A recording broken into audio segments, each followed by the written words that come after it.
The Dash Cowl is a super easy, beginner-friendly cowl. It's worked in the round, and most of it is stockinette, but you do have a couple rows that give this beautiful pearl ridge, pearl bump detailing, and it alternates, so it creates this really beautiful texture that you can see here. All the materials you need to make this cowl are on the screen. It uses worsted weight yarn, which is sometimes called medium number 4 in like big box stores. The sample uses one of my favorite yarns, which is I Love This Yarn from Hobby Lobby in the colorway Sun Gold. And you'll need a set of circular needles in either 16-inch or 24-inch circumference in whatever size you need to match gauge. The sample, you use a set of US 8 5mm needles. And this cowl comes in 2 sizes. The sample size is just a standard cowl, so you just put it over your head and wear it like that. And size B is more like a circular scarf or an infinity scarf where you wrap it around your neck twice. The gauge is worked in the round, and the stitch pattern I used is here on the right. You want to cast on a multiple of 10 stitches and remember to work a swatch in the round, which I have some information on in a linked video here if you need help with that. And here's a little bit of information on choosing a yarn substitute if you use a different yarn than I've used. But a big disclaimer, I have not used any of these yarns to make this cowl. I cannot guarantee that they will work, but I've found some yarns that look like good substitutions.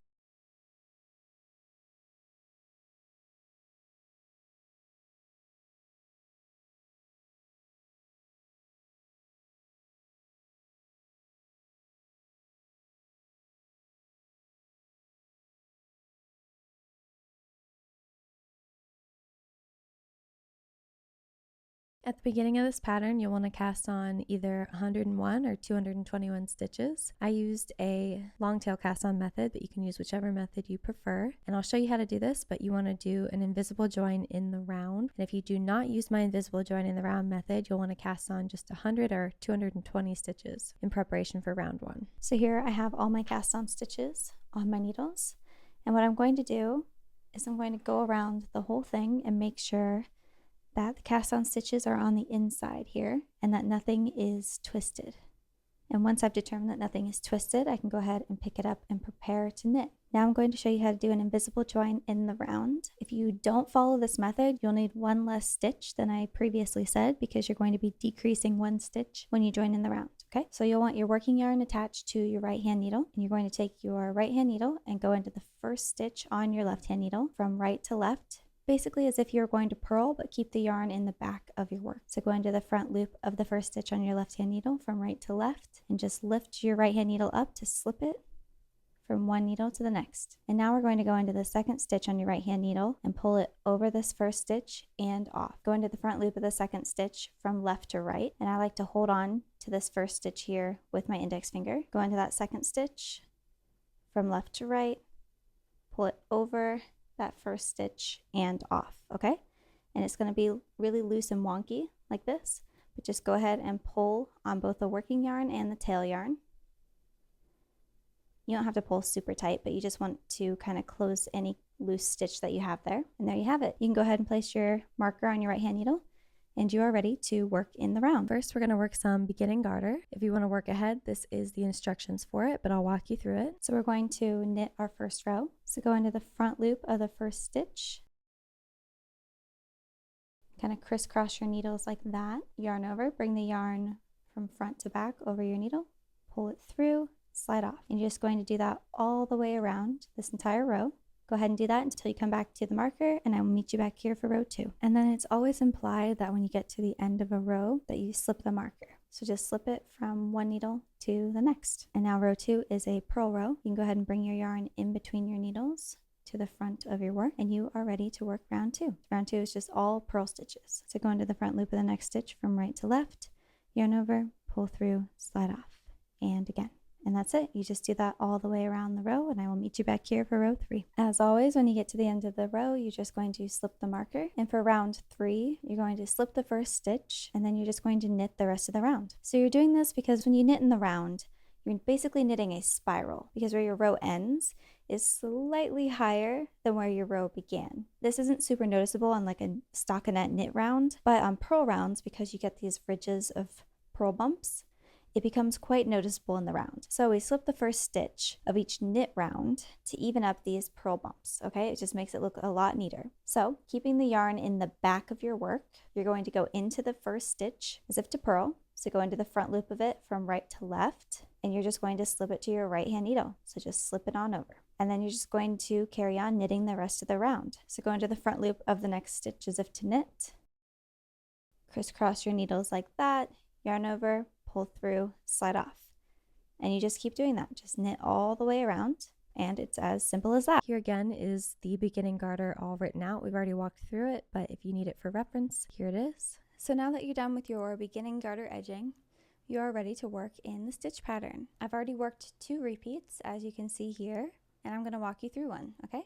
This is an 8-row repeat. Now, row 1 of your repeat is the only one that incorporates a slip stitch. You're going to go into the front loop of the next stitch from right to left with your right hand needle. So into the front loop from right to left, and just lift your right hand needle up, slipping it to your right hand needle. This is the same process that we did when we were working our garter, okay? And now you're just going to knit the rest of the row. So go ahead and just go into the front loop, yarn over, pull through, slide off, and again. And you're just going to do that all the way around your row. And then for row 2 and 3, you're just going to do a normal knit round. So don't begin with the slip stitch, you're just going to knit it, okay? So go ahead and work those 3 rows, and I will meet you back here for row 4. Row 4 is a repeat of a knit 4 followed by a purl 6, and you repeat that all the way around the row. So as always, when you come to the end of a row, you're going to slip your marker from your left needle to your right needle. And now we're going to work our repeat. So we're going to knit 4, go into the front loop of the first stitch from right to left, yarn over, pull through, slide off, and repeat that 3 more times until you have 4 stitches on your right hand needle. Now you're going to bring your yarn in between your needles to the front, and now we're going to purl 6. So with your yarn in the front, go into the front loop of the next stitch from right to left, yarn over, pull through, slide off, and do that 5 more times.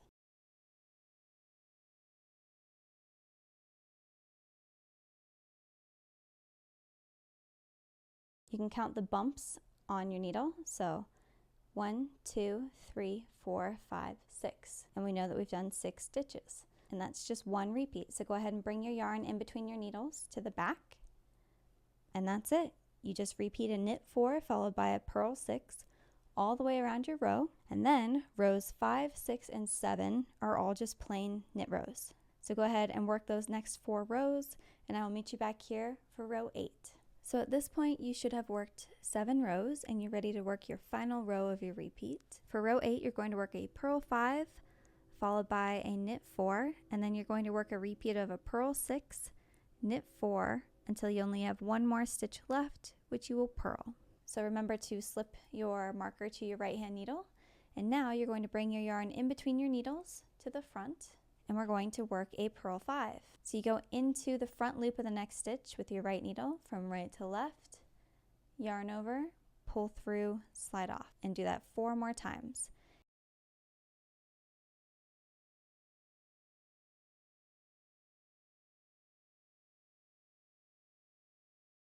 And now you can bring your yarn in between your needles to the back of your work, and you're ready to work your knit 4. So go into the front loop of the next stitch, crisscross your needles like this, yarn over, pull through, slide off, and do that 3 more times.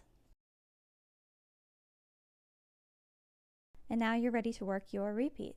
So go ahead and bring your yarn in between your needles to the front, and you're going to purl 6. So go into the front loop of the next stitch from right to left, yarn over, pull through, slide off. Do that 5 more times.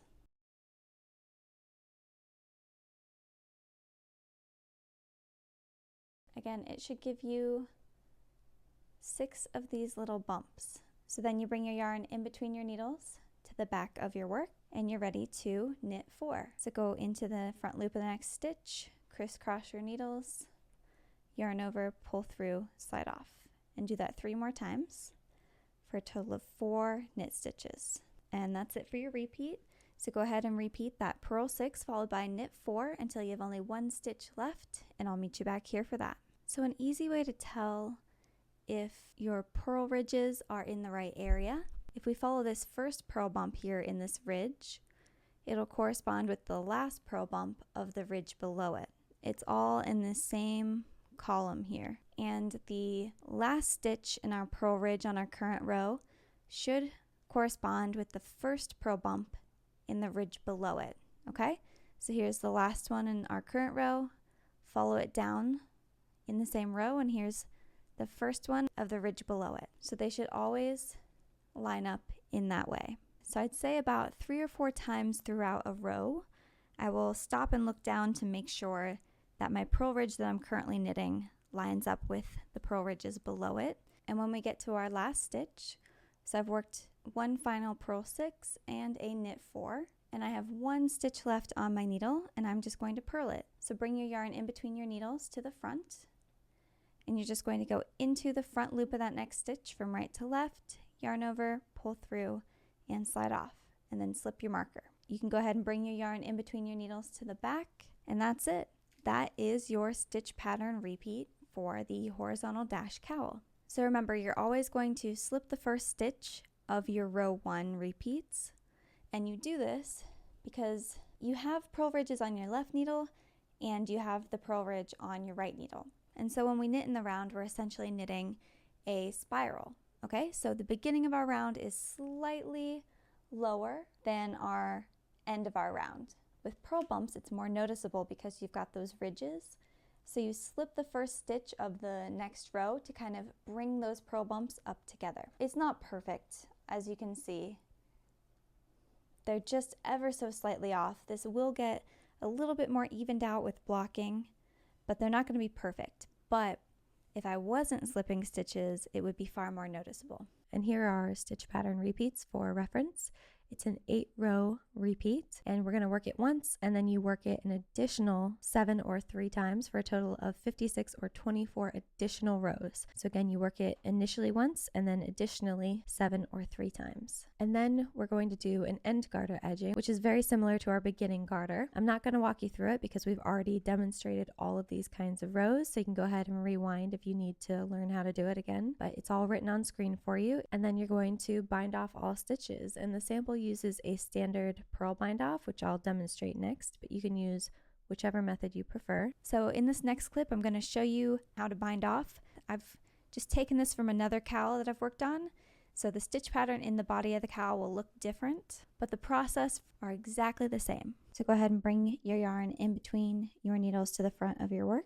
You're going to go into the front loop of the first stitch on your left needle from right to left, and you're just going to purl it. So yarn over, pull through, slide off, and do that one more time. Into the front loop from right to left, yarn over, pull through, slide off. And now you're going to go into this second stitch on the right hand needle, and you're going to go into the front loop of it from left to right and pull it over this first stitch and off the needle. So go into the second stitch here from left to right, just into the front loop. I find it helpful to place a finger on this first stitch here so it doesn't slide off.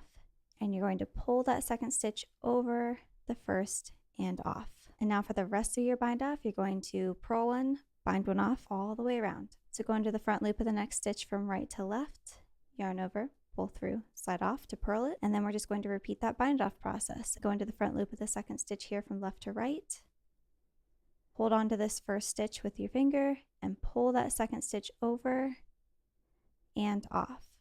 And you're just going to do that all the way around until you have only one stitch left.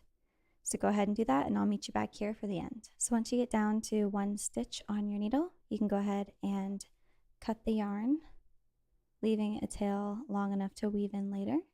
And then you can just take your needle and pull that stitch all the way out. Don't worry, it's not gonna unravel or anything. So you might notice a gap here, okay? It's a little bit more noticeable from the back side. But there's a dip here from where we finished our bind off and where we started our bind off. So what we're going to do is we're going to add a fake stitch in between the beginning and the end of your bind off so that you can kind of join the two ends together and make it look more natural. So what you'll want to do is thread your tail yarn through a yarn needle, and it's a little bit easier to tell from the back side. So if you flip it over, you might be able to see a line of V's. So typically when we knit a stitch, you can see the V's like this, but when you bind off, you're pulling one over the other, so they go this way instead, okay? You might be able to see them here.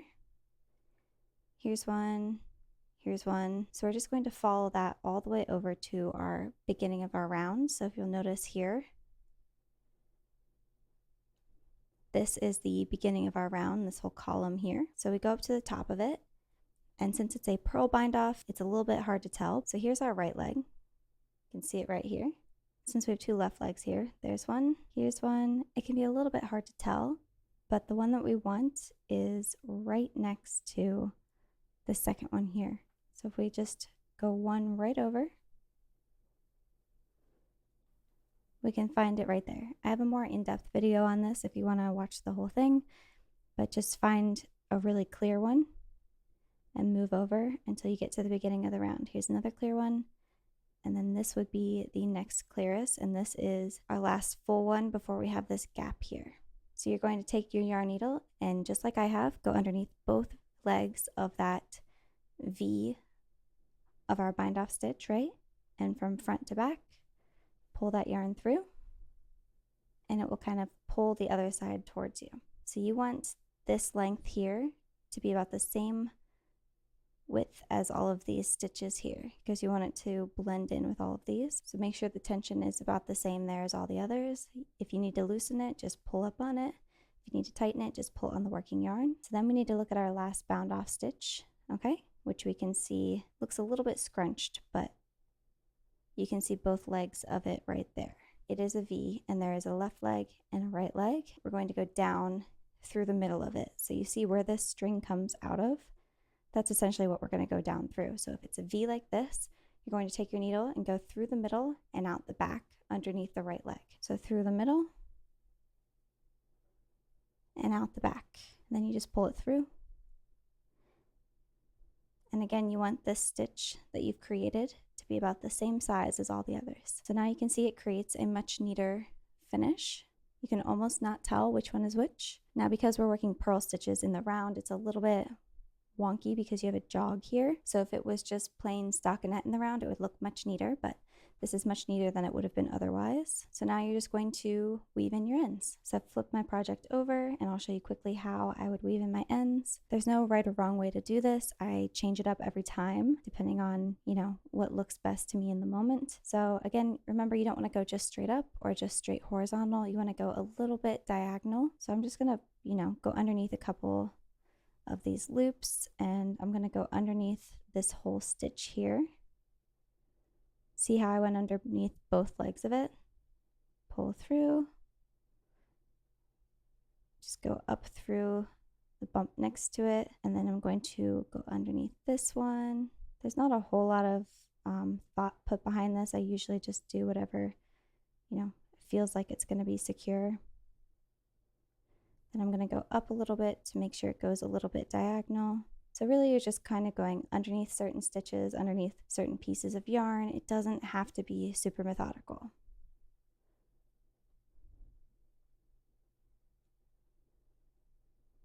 So I went a little bit this way, and then I went a little bit up into the left, okay? So now I'm just going to take my yarn and go back down, and I'm just going to split a couple of these stitches. Okay, so if they have like 3 or 4 plies that make up each strand of yarn, I'm going to go in through part of a strand instead of the whole thing and split it. And then you can kind of tug on your project to make sure that end is nice and situated in there. And then you can cut the yarn close to the end. And there you have it. It doesn't look perfect because it looks a little bit weird when you do purl rows in the round, but it looks much neater, and you can see that we have at least a straight line here. Okay, it doesn't dip down. So you can go ahead and weave in your end on the other half, block your project, and you are good to go. It's ready to wear. Thank you guys so much for watching. I really hope you enjoyed this pattern. I would love to hear your thoughts in the comments, and I'll see you guys in the next video.